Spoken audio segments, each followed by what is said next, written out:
There's a moment that arrives without announcement, a peculiar shift in the texture of existence that nobody warns you about when you first step onto the spiritual path. You're sitting across from your oldest friend at a familiar coffee shop, the same one where you've met for years, and suddenly you realize you're speaking entirely different languages. Not in the literal sense, of course. The words are the same, but the meaning beneath them, the entire framework of reality you're each operating from, has diverged so completely that you might as well be separated by an ocean. I've watched this happen countless times, not just to others, but within my own life. And what I can tell you is this: awakening doesn't just change how you see the world. It fundamentally alters your capacity to maintain the social bonds you once thought were unbreakable. Let me be direct about something most spiritual teachers won't say plainly. When consciousness expands, your friend circle contracts. This isn't a failure of compassion or some elitist spiritual superiority. It's simply that you've begun operating on a different frequency, and frequencies that don't match create static rather than harmony. You walk into a room where everyone is discussing their 5-year plans, their strategies for climbing the corporate ladder, their anxieties about retirement accounts and property values, and you feel like an anthropologist observing a foreign culture. Not because you judge these concerns as lesser, but because you've seen through the transparent nature of the game itself. The rules everyone else is playing by suddenly appear as arbitrary as a child's make-believe, yet everyone around you is treating this invented game as ultimate reality. People build their relationships on mutual agreements, unspoken contracts about how reality works. They bond over shared beliefs about what constitutes success, what defines happiness, what provides security. These agreements are the invisible architecture of social connection, the foundation upon which friendships are constructed. But here's what happens in awakening. You begin to see these collective beliefs as exactly what they are: useful fictions that a sleeping consciousness mistakes for truth. You recognize that the finish line everyone is racing toward doesn't actually exist, that happiness was never waiting at the end of some achievement sequence, that security is a conceptual construct the mind creates to avoid facing the raw uncertainty of existence. And once you've seen this, you cannot unsee it. You can't return to the consensus trance and maintain the pretense that these shared illusions matter in the way everyone agrees they should matter. The people around you sense this shift, even if they can't articulate what's changed. You're no longer reinforcing their reality tunnel. You're no longer validating their strategies for postponing authentic living. And this creates a subtle but unmistakable discomfort in your presence. I remember standing at a party once, surrounded by people I'd known for years, and feeling more alone than I'd ever felt in actual solitude. Everyone was performing, wearing their social masks, engaging in the elaborate dance of image management that passes for human connection. And I'd simply lost my taste for the performance, not out of judgment, but out of a profound inability to pretend anymore. When you've touched something real, you lose your capacity for fakeness, and this is where the social price gets paid. Most human interaction operates on a foundation of mutual performance. We meet each other not as we truly are, but as carefully curated versions designed to elicit approval, maintain status, and avoid vulnerability. Small talk serves as the social lubricant that keeps these performances running smoothly. We discuss weather, traffic, sports scores, anything that doesn't require us to reveal the actual texture of our inner experience.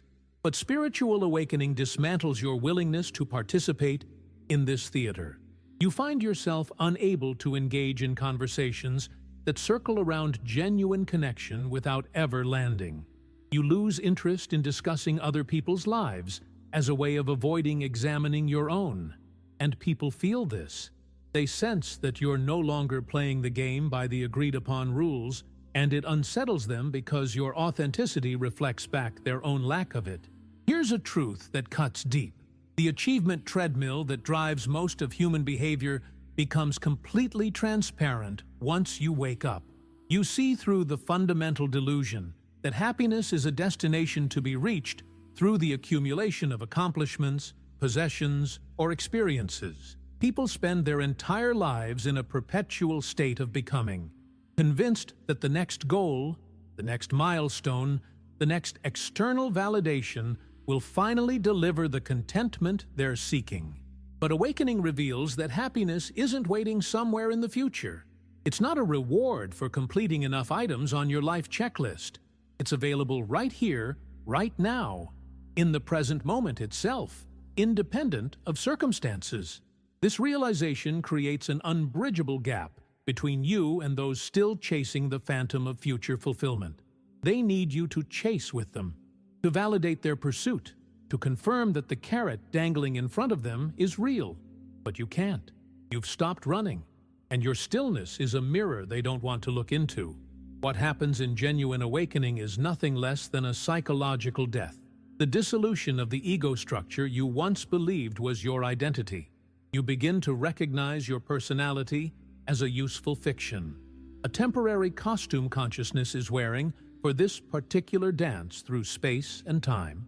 The story of me, with its history, its preferences, its accumulated wounds and triumphs, reveals itself as a narrative construct rather than an essential truth. And this changes everything about how you relate to life. Your friends are still deeply identified with their ego structures.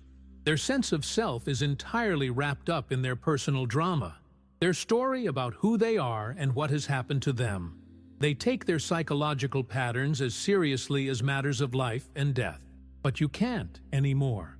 Not because you've become callous or detached, but because you've seen that the entire production is optional, that consciousness itself is the only constant, while all these personality structures are temporary weather patterns moving through awareness.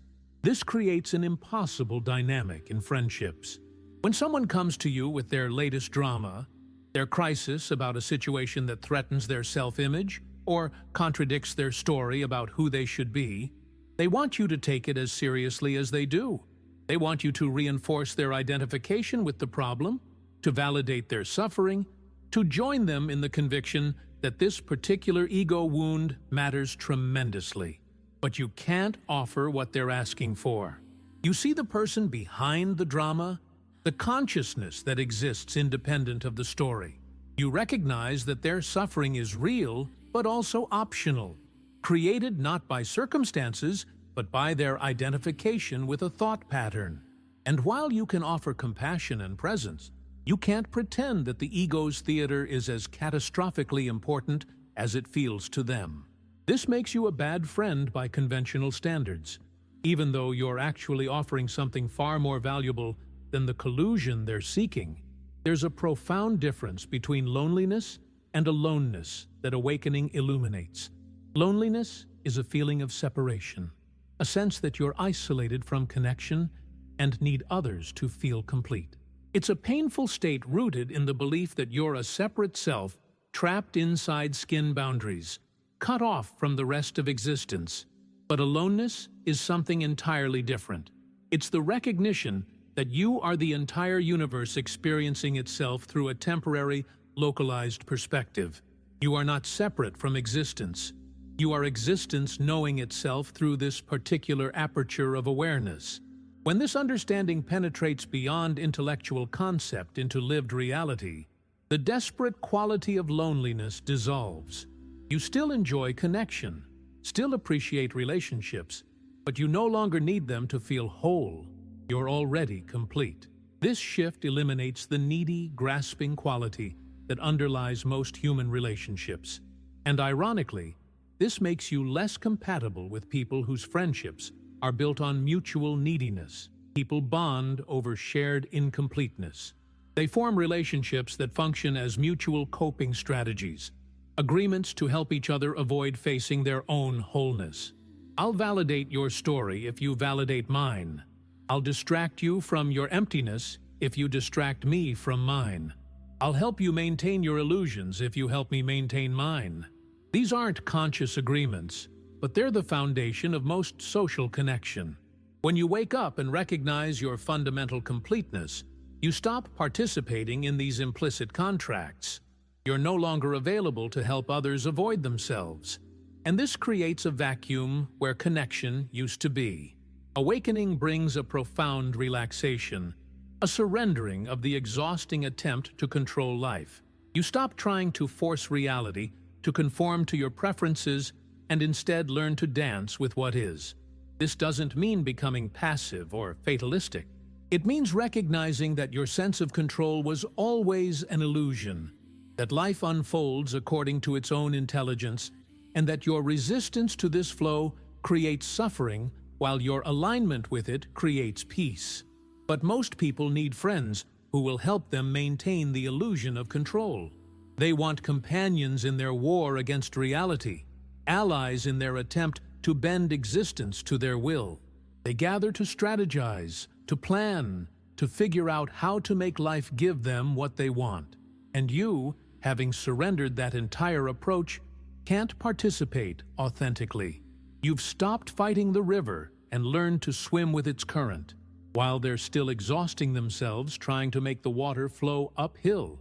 I need to pause here and ask you something, not as a viewer, but as a fellow traveler through this strange experience of consciousness. Take a moment after this video ends, or even right now, and write down one belief you've been holding about yourself or your life that might actually be a shared fiction, rather than an absolute truth. What's one story you've been telling that you inherited from your culture, your family, your friend group, rather than discovering through your own direct experience?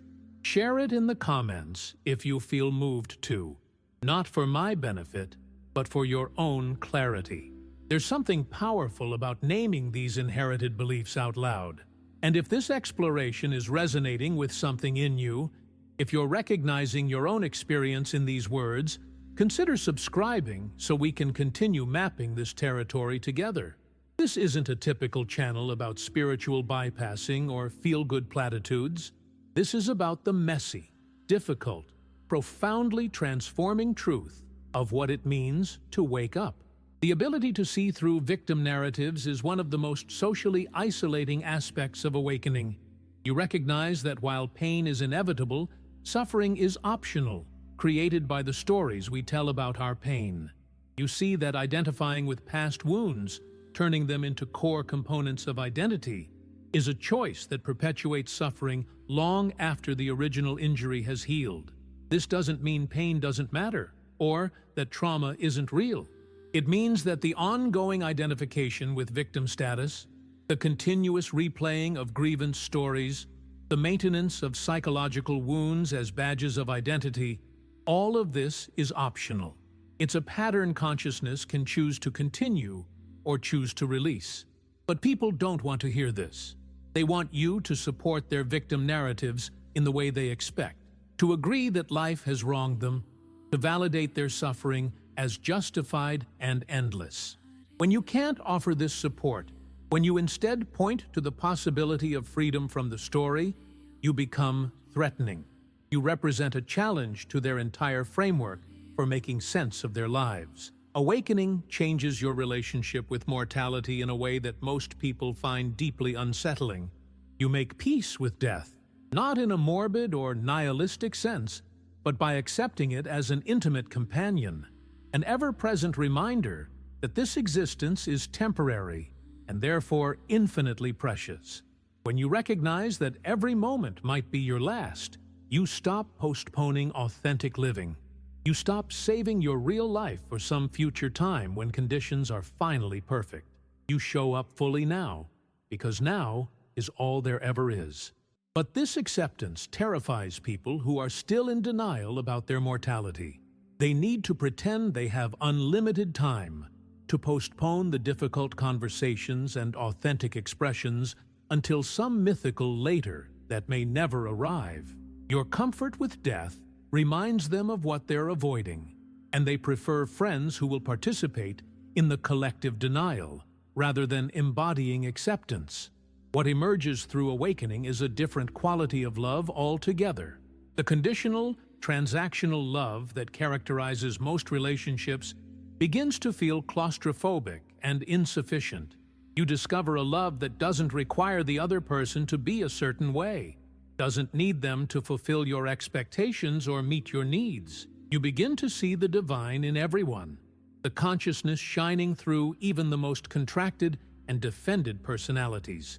This is unconditional love, not as a spiritual ideal, but as a lived reality.